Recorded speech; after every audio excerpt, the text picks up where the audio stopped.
Il s'est passé quelque chose de terrible aujourd'hui, mais une notion que j'ai l'habitude d'énoncer sur cette page m'a sauvé la vie. De quoi il s'agit? On vous l'explique dans la vidéo. Alors, bonjour à tous, je me présente, je suis Franck Arthur Zado, élève, professeur et vendeur spécialisé dans les pâtisseries. Nous avons une structure qui s'appelle The Waffle, qui fait de la vente des gaufres et des crêpes sucrées et salées. Lorsqu'on parle de salé, il s'agit principalement des farces faites à la viande hachée et au fromage, au jambon et au fromage, et à tout autre type de farce bien voulu par vous, nos chers clients.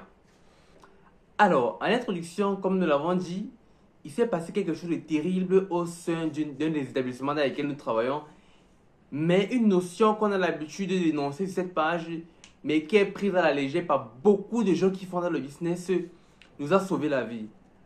Parce que lorsqu'on vous conseille, vous pensez toujours que vous maîtrisez. On vous dit que faites ceci, faites cela, vous faites comme vous voulez, ok, il n'y a pas de problème. Mais en cas de souci, vous allez toujours vous rappeler de ce qu'on vous a dit, mais que vous n'avez pas appliqué.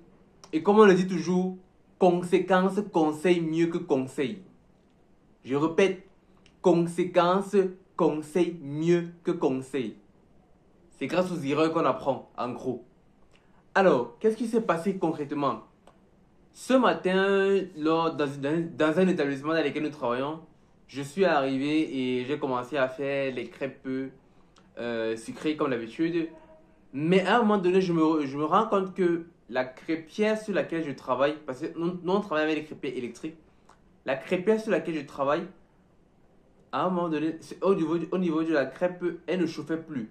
C'est-à-dire la crêpe que j'ai faite en fait, c'est quoi? C'était l'avant-dernière. Elle ne chauffait, elle n'était pas cuite, elle n'était pas totalement cuite en réalité.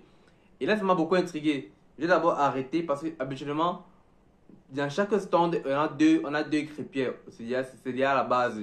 Parce qu'on sait que bon, une peut faire un genre, on ne perd pas le temps au client et on bascule directement sur l'autre crêpière. Ça, c'est déjà à la base dans le fonctionnement de notre business. Mais alors, lorsque cela s'est produit aujourd'hui, j'ai directement arrêté d'abord de travailler avec cette crêpière. J'ai basculé sur la crêpière de secours, le temps de servir rapidement les clients que j'avais devant moi.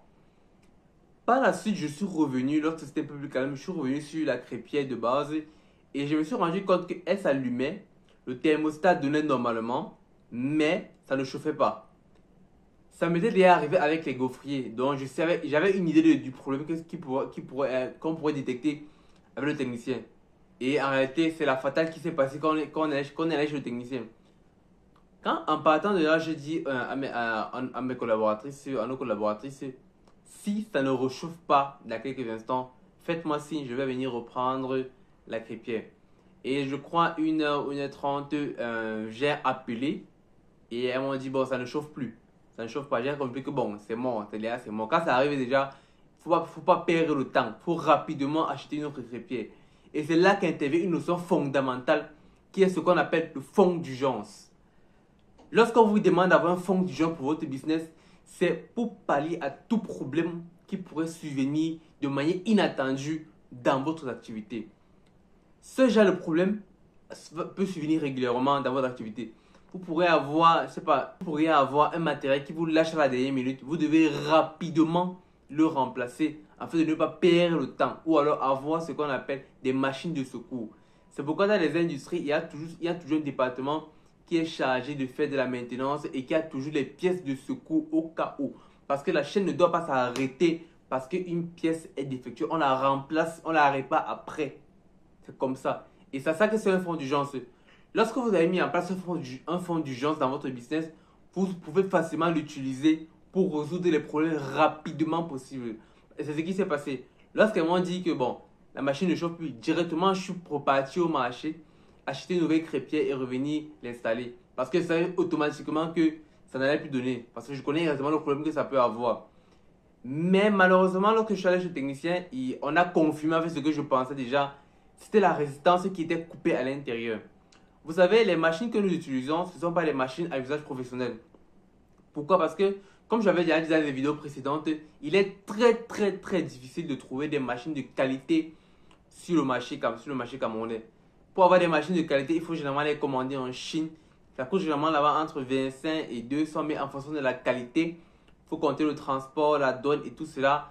Donc la machine va vous revenir ici là quand vous allez les donner dans les 100 à 150 000. Mais au moins vous êtes sûr de la qualité de votre machine. Ça c'est généralement ce qui se passe. Vous êtes sûr de la qualité de votre machine.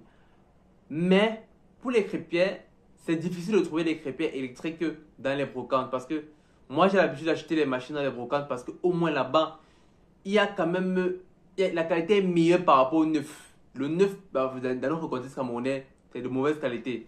Je déconseille les marques comme RAF, comme Sokani. Ce sont des très mauvaises marques chinoises.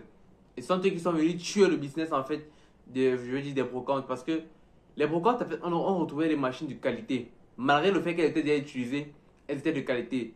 Pour l'exemple, il y a une crêpière, il y a une gaufrière que j'ai achetée, ça fait 5 ans aujourd'hui. Mais jusqu'à aujourd'hui, elle fonctionne et n'a jamais eu de problème. Jamais de la vie, jamais. Elle est de marque Guépas. C'est une marque qui est très très difficile à retrouver sur le marché. Qu'on retrouve très rarement dans le marché camerounais. Très rarement.